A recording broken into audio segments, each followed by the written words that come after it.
और मेरी एक आदरणीय हमारी सांसद ने उन किसानों की मांओं के बारे में ये कहा कि ये तो 100-100 रुपए पे भाड़े पे लाए हुए लोग हैं।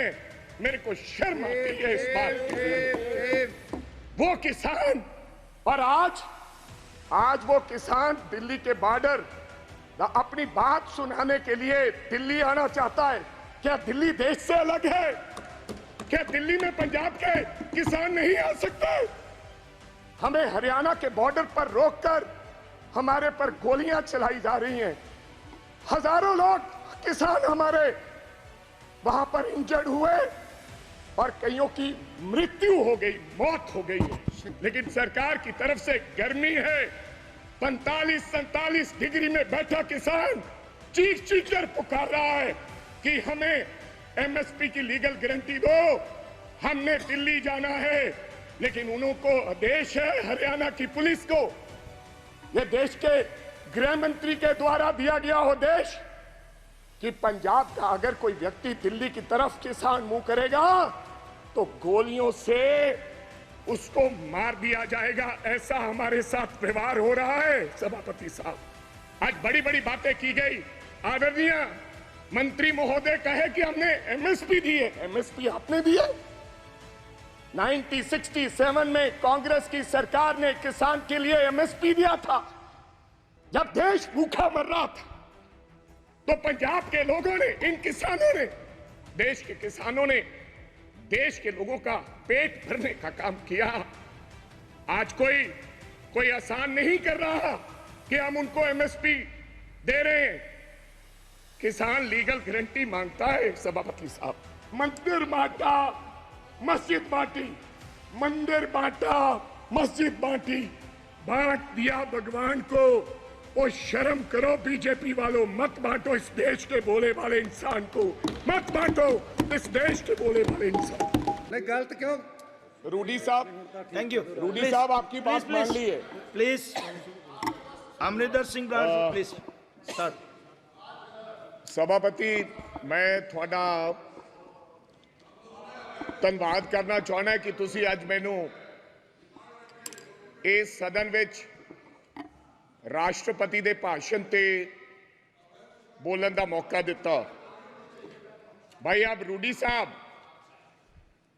मैं उस धरती तो आना है जिस धरती तो, जिहड़ी धरती गुरुआं पीरां पैगंबरां दी धरती है, जवानां दी धरती है ते किसानां दी धरती है। ते मैं अपने भाषण देण तो पहला साहिबे कमाल गुरु गोबिंद सिंह जी महाराज जी का वो जड़ा फरमान दे अशिवावर मोहे एहे शुभ कर मनते कब हूं ना टरूं हर सो जब जाए लरूं निश्चय कर अपनी जीत करूं।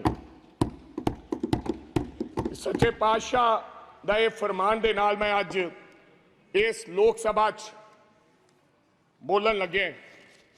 सभापति, मैं आपको बताना चाहता हूं, मैंने कहा कि मैं गुरुओं की धरती और जवानों की धरती और किसानों की धरती से आता हूं। जवानों की बात आज हमारे आदरणीय राहुल गांधी ने की है। हालांकि विपक्ष द्वारा उसको घुमाने का काम किया, लेकिन राहुल गांधी ने एक बात कही कि अग्निवीर को शहीद का दर्जा इस देश में मिलना चाहिए। मैं इसलिए कह रहा हूं सभापति साहब, कभी कभी तो मेरे को लगता है कि पंजाब को यह हिंदुस्तान की सरकार भूल गई है। कभी कभी मेरे को यह भी महसूस होता है कि शायद हम हिंदुस्तान के कहीं किसी नक्शे में हैं या नहीं। जिस प्रकार से हमारे सरकार का हमारे पंजाब के लोगों की तरफ व्यवहार है, ऐसा हमें महसूस होता है। मैं आपको बताना चाहता हूं सभापति साहब, जब हिंदुस्तान के देश के प्रधानमंत्री जब लाल किले पर झंडा लहराते हैं, और मैं गर्व से कह सकता हूं कि उस झंडा लहराने में पंजाब के हजारों नौजवान लोगों ने अपनी शहादत दी है। ये अवसर इसलिए प्राप्त हुआ है सभापति साहब मैं कहना चाहता हूं सभापति साहब, मैं अपने किसान की बात करना चाहता हूं। पिछले 1.5 साल से सभापति साहब, पंजाब का किसान, देश का किसान, आज बड़ी बड़ी बातें की गई। आदरणीय मंत्री महोदय कहे कि हमने एमएसपी दी है। एमएसपी आपने दी है? 1967 में कांग्रेस की सरकार ने किसान के लिए एमएसपी दिया था, जब देश भूखा मर रहा था। तो पंजाब के लोगों ने, इन किसानों ने, देश के किसानों ने देश के लोगों का पेट भरने का काम किया। आज कोई आसान नहीं कर रहा कि हम उनको एमएसपी दे रहे हैं। किसान लीगल गारंटी मांगता है सभापति साहब, एमएसपी की लीगल गारंटी। आपको मैं बताना चाहता हूं, 700 किसान पंजाब का शहीद हुआ। और मेरी एक आदरणीय हमारी सांसद ने उन किसानों की मांओं के बारे में ये कहा कि ये तो 100-100 रुपए पे भाड़े पे लाए हुए लोग हैं।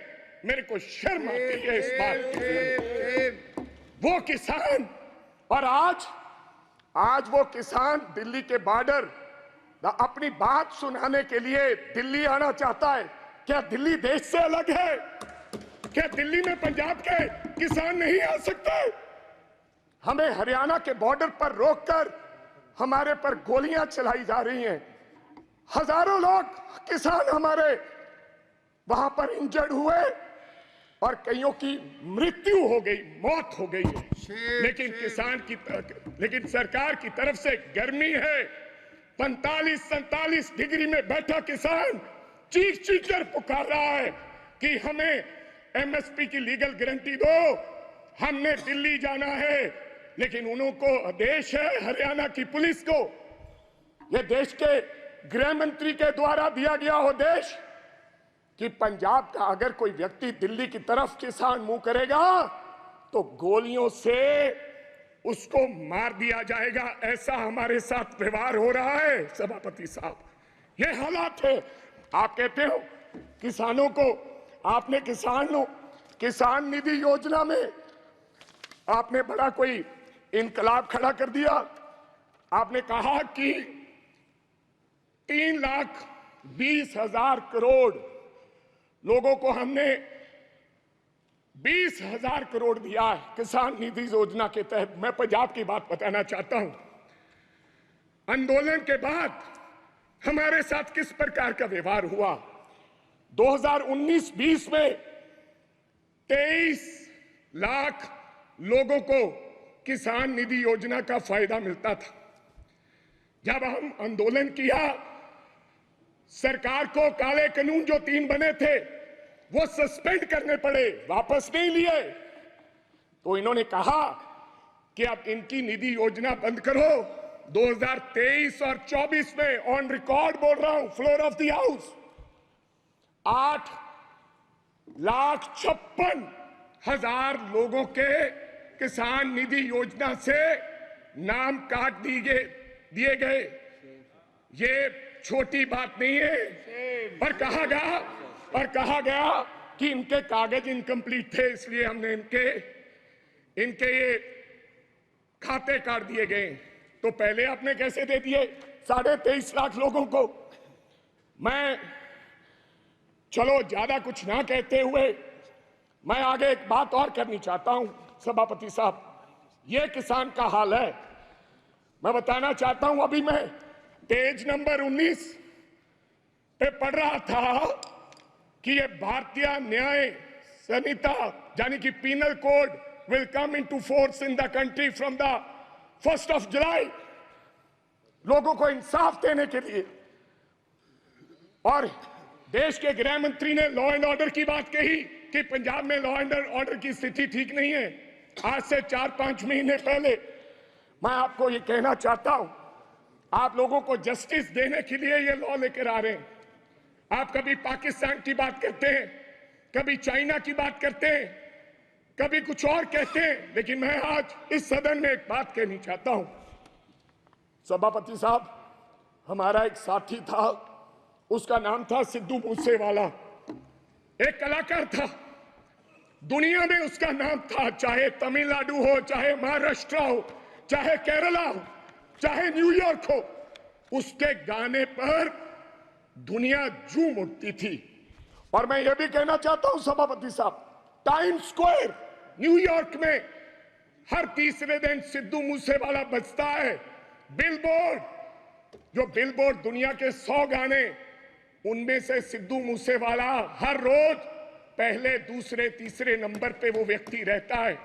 उसके साथ हुआ क्या, मैं आज इस सदन को जानकारी और बताना चाहता हूं आपके माध्यम से। क्या हुआ 28 साल के नौजवान के साथ? हम नेशनल सिक्योरिटी की बात करते हैं, आप कहते हैं हिंदुस्तान में परिंदा भी पर नहीं मार सकता। आप ये कहते हैं कि हम हैं, चिंता मत कीजिए। लेकिन क्या हुआ, नौजवान 28 साल के नौजवान को गोलियों से मार मारकर, 10 गोलियां मारकर दिन दिहाड़े मार दिया गया। और मारा किसने? सभापति साहब, बहुत से लोग मारे जाते हैं, मारा किसने? एक तिहाड़ जेल में बैठा एक गैंगस्टर जिसका नाम लॉरेंस बिश्नोई है, उसने मारकर कहा, जेल से इंटरव्यू दिया और कहा मैंने मारा है, मैंने मारा है। अभी तो सिद्धू मूसेवाला मारा है, अभी इसके बाप को भी मरना होगा। जेल से इंटरव्यू दिया। आप नेशनल सिक्योरिटी की बात करते हैं, कब इंसाफ मिलेगा सिद्धू मूसेवाला को? क्या होगा?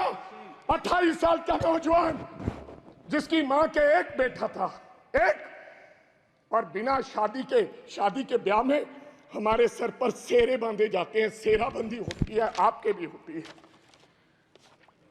डेड बॉडी पड़ी, डेड बॉडी पर मेरी उस मां ने, सिद्धू मूसेवाले की मां ने फिर सेरा लेकर आए और अपने बेटे के लाश पर, सर पर सेरा बांध के उसकी विदाई की है। ये हालात हैं। आप देश के गृह मंत्री हैं, इंसाफ दिलाएं और जेलों में बैठे ऐसे गैंगस्टर को आप निकाल के उस परिवार को इंसाफ दें। लास्ट बात सर, 1 मिनट में खत्म करूंगा। आप सभापति साहब,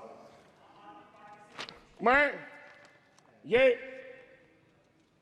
इसमें लिखा है page number 4, page number 4, point number 5, क्या लिखा है? Now my government is striving to make India the 3rd largest economy in the world.